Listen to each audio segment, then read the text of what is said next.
मेरे गांव के बच्चे परेशान हुए, आज इनको सोचे मैं तो धरने में बैठी हूँ। एजुकेशन हब इंदौर के धार रोड स्थित Choithram fountain higher secondary school से जुड़ा एक ऐसा मामला सामने आया है जिसने छात्रों और उनके पेरेंट्स की चिंता बढ़ा दी है। 2 जून दिन मंगलवार को बड़ी संख्या में छात्र और अभिभावक कलेक्टर की जनसुनवाई में पहुंचे और प्रशासन से हस्तक्षेप की मांग की। उनका कहना है कि वर्षों से शुरुआत से इसी स्कूल में एमपी बोर्ड के तहत पढ़ाई कर रहे हैं और 12वीं जैसे महत्वपूर्ण शैक्षणिक वर्ष में अचानक बोर्ड और स्कूल बदलने का दबाव उनके भविष्य के साथ खिलवाड़ है। दरअसल चौथराम स्कूल अभी तक एमपी बोर्ड से कई दशकों से एमपी बोर्ड से संचालित होते आया है और अब वह सीबीएसई बोर्ड से संचालित होगा। मामले को गंभीर मानते हुए जिला शिक्षा अधिकारी ने स्कूल प्रबंधन को तत्काल तलब किया और 24 घंटे के भीतर समाधान प्रस्तुत करने के निर्देश दिए हैं। वहीं क्षेत्र के सरपंच ने भी सवाल उठाया है कि जिस स्कूल को ग्रामीण क्षेत्र के बच्चों के भविष्य की शिक्षा के लिए स्थापित किया गया था, वहां आज उन्हीं बच्चों का भविष्य अनिश्चित क्यों हो रहा है। दरअसल तलावली क्षेत्र को चौथराम स्कूल ने गोद लिया था और किसानों ने अपनी जमीन सस्ते में बच्चों के भविष्य के लिए दी थी। अब उसी स्कूल में बीच में इस तरह से बोर्ड चेंज होना बच्चों के लिए गंभीर संकट खड़ा कर रहा है।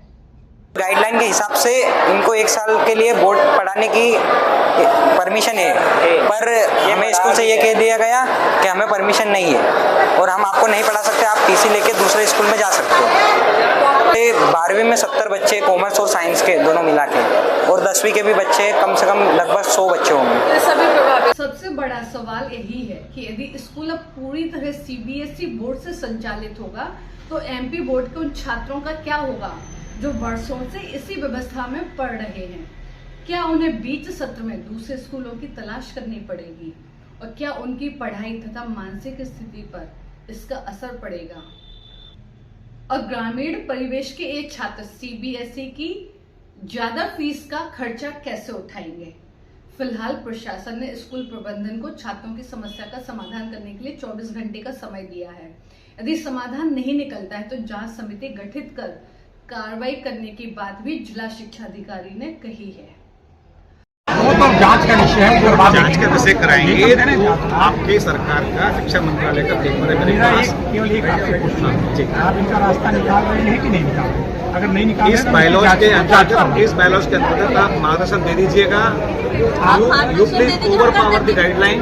ठीक है, आप ओके ठीक है, आपका ये कहना है कि हम हमसे मार्गदर्शन आप ले रहे हैं, ठीक है, हम जांच कमेटी बनाइए मैडम और इनकी पूरी जांच करवा दें। ठीक है ना, ठीक है। और इन बच्चों को आपकी भी जांच, मैं जांच करूँगा। ठीक है, सीबीएसई पढ़ने के लिए तैयार हो।